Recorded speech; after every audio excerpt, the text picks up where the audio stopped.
Assalamualaikum warahmatullahi wabarakatuh. Perkenalkan, nama saya Imelda Maharani dengan NIM C1B021026, kelas R003 Manajemen, dengan dosen pengampu Pak Wirmi Eka Putra. Di sini saya akan menjelaskan materi tentang penyusunan laporan keuangan untuk perusahaan dagang. Yang dimana di materi pertama itu ada penyusunan laporan keuangan perusahaan dagang. 1. Pengertian laporan keuangan perusahaan dagang. Laporan keuangan perusahaan dagang menjadi sebuah tahap penyajian posisi keuangan dan kinerja keuangan perusahaan dagang secara terstruktur. Tujuan penyusunan laporan keuangan ini tentunya untuk memberikan informasi tentang posisi dan kinerja keuangan. Tidak ketinggalan arus kas perusahaan yang bermanfaat untuk penggunaan laporan dalam membuat keputusan ekonomi. Oleh karena itu, penting bagi Anda untuk menyelesaikan laporan keuangan perusahaan secepat dan semaksimal mungkin. Secara umum, laporan keuangan perusahaan dagang tidak jauh berbeda dari laporan keuangan perusahaan jasa ataupun jenis perusahaan lainnya.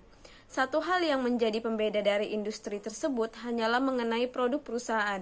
Idealnya, perusahaan dagang menjual suatu produk dari supplier kepada konsumen dengan atau tanpa mengubah bentuk, rasa maupun kualitas dan memperoleh laba dari hasil selisih penjualan produk tersebut.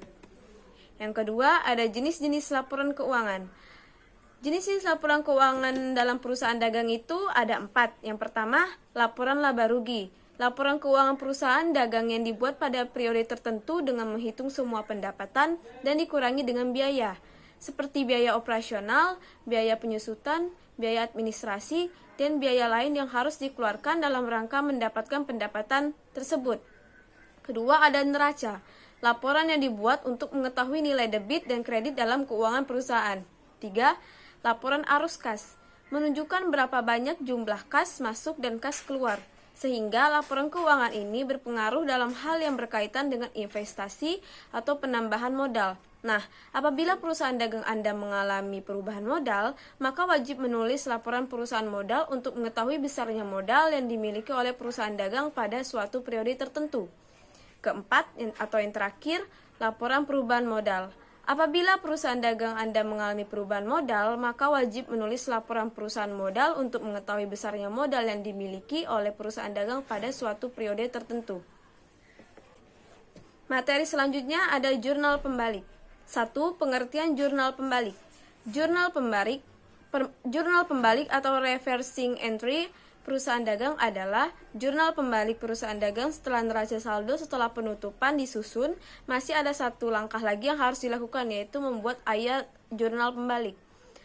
Ayat jurnal pembalik atau reversing journal entry yaitu ayat jurnal untuk membalikan ayat jurnal penyesuaian tertentu yang dibuat pada akhir periode dan mempunyai pengaruh penting terhadap transaksi rutin yang akan terjadi pada periode berikutnya. Ayat jurnal pembalik ini dibuat pada awal periode berikutnya. 2. Jenis-jenis jurnal pembalik. Yang pertama, ada neraca beban yang dibayar terlebih dahulu atau beban dibayar di muka yang dicatat sebagai beban. Misalnya, pada tanggal 1 Desember 2007, dibayar beban sewa untuk 1 tahun sebesar 2.400.000. Pada saat terjadi transaksi, dibuat jurnal sebagai berikut. Di debit ada beban sewa yaitu 2.400.000 dan di kredit kas ada 2.400.000. Pada tanggal 31 Desember 2007, dibuat ayat jurnal penyesuaian sebagai berikut. Di debit ada sewa dibayar di muka yaitu 2.200.000 dan di kas ada beban sewa 2.200.000. Dan pada tanggal 31 Desember 2007 dibuat juga jurnal ayat penutup seperti berikut. Ikhtisar laba rugi itu debit 200.000 dan kredit beban sewa itu sebesar 200.000. Dan adapun ayat jurnal pembalik yang dibuat yaitu sebagai berikut.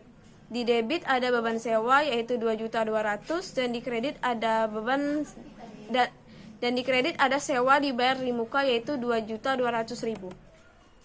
Yang kedua, ada pendapatan yang belum direalisasikan atau pendapatan diterima di muka yang dicatat sebagai pendapatan.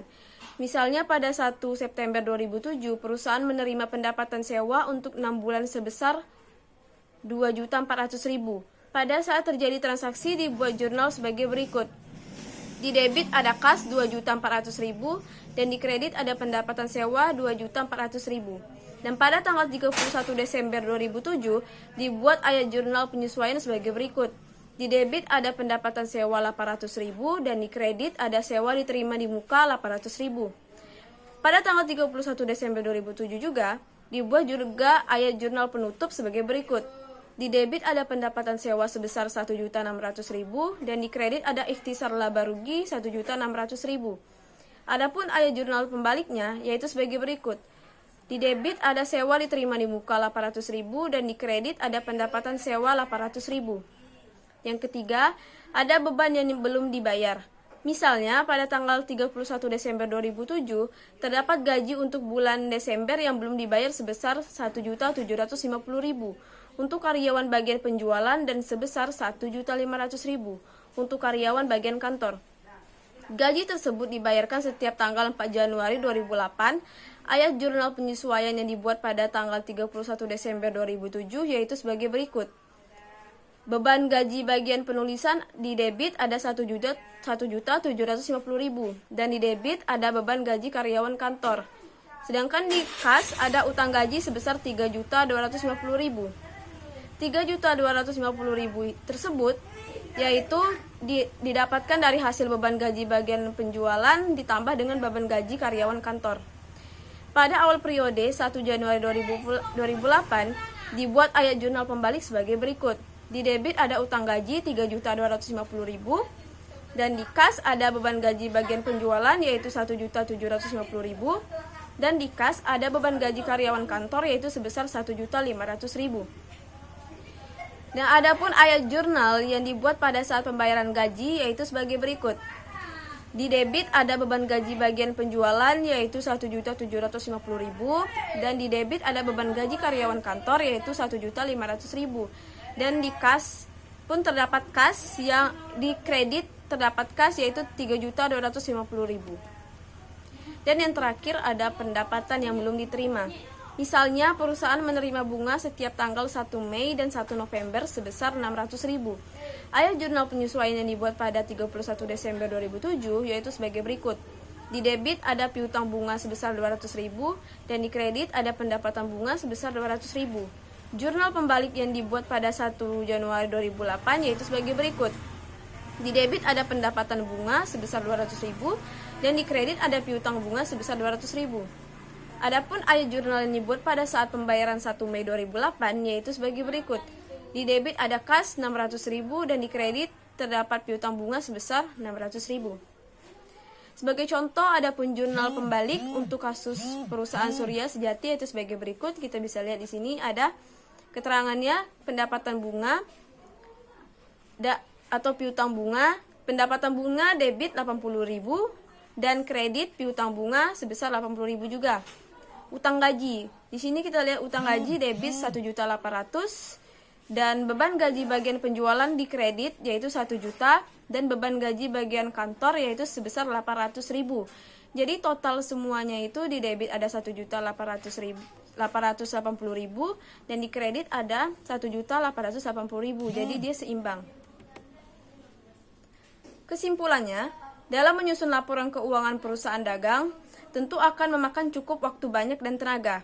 Anda pun membutuhkan skill seorang akuntan yang terbaik agar laporan keuangan yang dibuat tidak memiliki banyak kekeliruan.